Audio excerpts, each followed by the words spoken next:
Hey everybody, today I want to give you all an update about a new change coming to my practice and where I'm going to go with my practice heading forward and all the things that's happened over the past 2 weeks.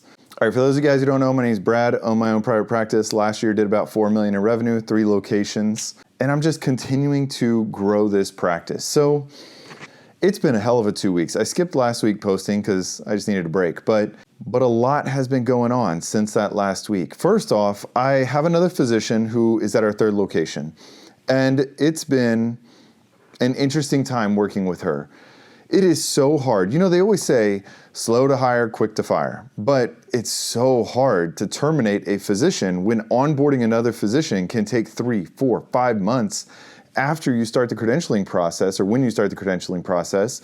And then you got to find that person. That takes usually another month or 2 to find a good fit for you. So you're looking at 6 months to find a really good physician. Meaning that you got to pick your hires very, very carefully for the physicians that you work with. The funny thing is that for our first 2 locations that I expanded to, I think I interviewed something like 30 doctors for each of those locations. I mean, I was super picky thinking I was doing my due diligence. And I'm going to give you guys the 2 best predictors of success looking forward during the interviews here in a little bit. But that physician at that 3rd location, if you're watching it, I'm not meaning any ill will towards you, but it hasn't worked out the way that we wanted it. There's no way to sugarcoat it. It just is not going as well as I wanted to.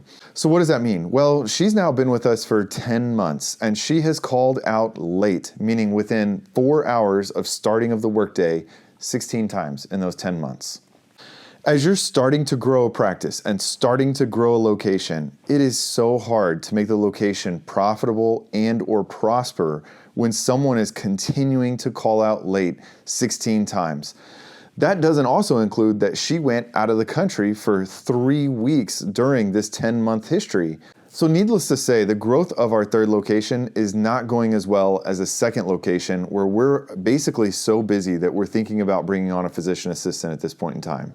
So what have I done to address that? When you hire a physician that's not a good fit, what do? Well, what I did is I sat down with them and I kept giving them different types of performance improvement plans, PIPs. And I kept saying, look, we love working with you. I know you're a good physician, but you're getting worse reviews than everyone else. She had an average rating of 4.2. Everyone else has an average rating of about 4.8, 4.9. And I know ratings are BS most of the time, but when you have a couple hundred reviews and yours are lower than everyone else's, you got to look at that. Something's going on there. What are they saying? They're saying that she's not personable. They're saying that they didn't feel like she truly listened to them. Then you add on top of that the absences and other things. Most of our growth, about 70% of our growth is word of mouth. So if you're having someone who is not getting as good of reviews, those people, those patients that come in the door, they're not telling their friends, hey, I saw Dr. So-and-so. Dr. So-and-so is amazing. You need to figure this out and rectify it. So I put her on a PIP, a performance improvement plan. And I kept telling her, look, I'm not saying you need better reviews, but something has to change. You need to have better bedside manner. You need to say better things to your patients about like, wow, I hear you on that. Let's work on that together. Somehow you need to make the patients feel like you actually care and not just get up and walk out. Those changes pretty much never happened, unfortunately. So about a month ago, I met with her and I said, look, this is the last straw. If you don't improve, we're gonna have to part separate ways. I like you as a person, but we're gonna have to go separate ways. Okay, so what happened with that? She did improve a little bit, but at the same time, I posted her job on Indeed, and we got a couple of applications. And at the time of making this video, this past Monday, 6 days ago, that she basically came to me and said, hey, this isn't working for me, I'm actually gonna quit. Which honestly is the best thing ever because now I don't have to pay all of the other things about termination clauses and all the other stuff, and she's leaving on her own accord, which is the most amazing thing because as an employer, depending on what state you're in, it can be really hard to terminate someone. Now I'm in Texas where it's pretty easy to terminate someone, but I still would have had to pay unemployment for her. So now that she quit, she's off on her own. We've got 3.5, 4 months to find another individual based on our contract with her. So I've interviewed 3 docs this week. And I'm gonna tell you guys the 2 things that stand out the most when I interview a doc that has the absolute biggest predictors of success for me is did they smile and did they come off confident? Like, it doesn't matter where you graduated, it doesn't matter how much like clinical knowledge you know, because let's be real, if you can make it to a board certified physician, you have a good knowledge base. Those tests, you can't make it through all residency, med school, board certification, everything without at least having a good fund of knowledge. It's very difficult to fake it that far. So the biggest predictors for us are smile and confidence, and she had neither of those. Whereas every single other person that I hired and brought on had confidence and was personable. Those are the biggest two things that we look at now going forward. So on the 3 interviews that I had this week, the one person who interviewed, amazing on paper, amazing references. Everyone was like, you gotta hire this woman. And then when I interviewed with her, it was exactly this response. I am so excited about joining your group. I cannot wait to work with you guys. I think this is gonna be a great opportunity. I cannot wait to work with you guys. I think this is gonna be a great opportunity. Look, she's not on the spectrum, to my knowledge. She's a normal person, but come on. At least try to phone in some excitement. Could you imagine, like we were kind of joking after the interview that like, what if you go into a patient encounter like that where someone's like, oh yeah, my mom just died. And you're sitting there being like, I am so sorry to hear that. Anyway, your cholesterol's kind of high. Let's go up on your Lipitor. That's not the way we want to practice business here. The other 2 physicians that we met, I don't want to say they're animated, but they were lively. They were charismatic. They had a smile on their face. They were excited about talking about good cases. They were excited about interviewing with us. Not only that, they came off confident. You know, the other lady that we interviewed came off kind of like this in her chair. I'm excited to be here with you guys. Whereas the other ones sitting up in their chair, very confident.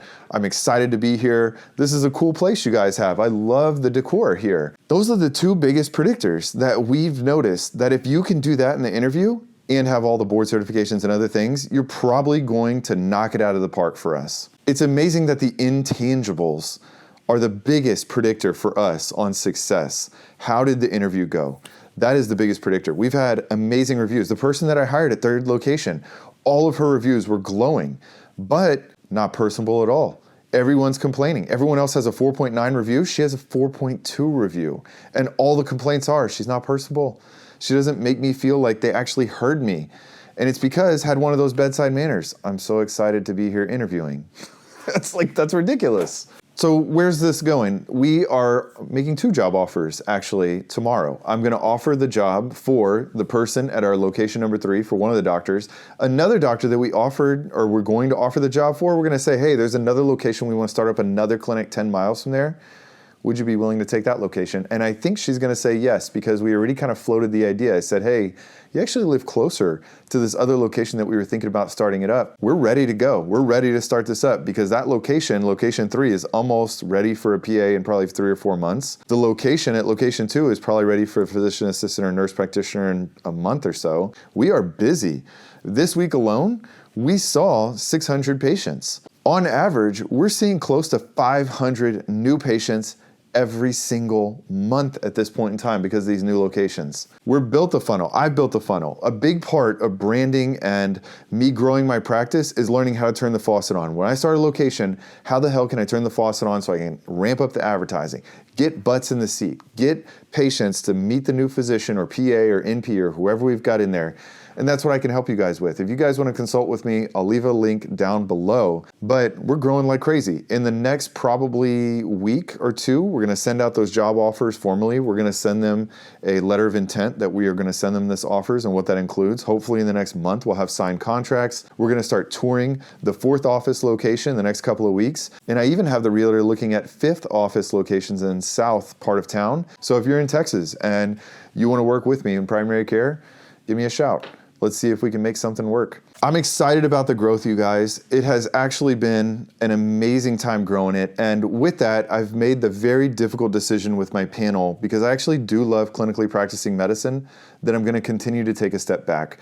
I'm currently only practicing medicine 3 days a week, but in order to add on all the things that I want this year, which will come in future videos about the Plus program and all these additional services for adding on to what we offer here at our practice, my practice, I just don't have enough time. And honestly, now that I have 2 kids, I just can't spend the time after hours, or don't want to spend the time after hours just grinding it 80-hour work weeks. So with that, I'm at a point financially where I can take a step back to 2 days a week clinically. I'm only going to work 2 days a week coming up in the next couple of months. And then the other 3 days are going to be spent on working on this vlog, expanding this channel, and then also expanding the offerings with my practice. So it's exciting that I'm making more money than I ever did as a hospitalist, and now I'm thinking about actually only seeing patients 2 days a week. I mean, the goal for you could be different, owning your own practice and owning your own business and owning your own medical practice. Like, you could absolutely make it successful practicing 4 or 5 days a week. I love growing the practice. I love the business aspect of medicine. I love problem solving. Also, I can take the punches. You know, if we open a location and we take a $50,000, $100,000 hit right off the top, it's fine. I believe in the long-term vision of where my practice and everything is growing. And you guys are probably going to be excited about some of the additional growth going forward. Thank you guys for all the support. I appreciate all the kind words that you guys send to me. I'll keep you guys updated on the new hires, 2 new physician offers going out this week. And I hope y'all have a great time. Reach out below if you have any questions. See y'all next week. Bye.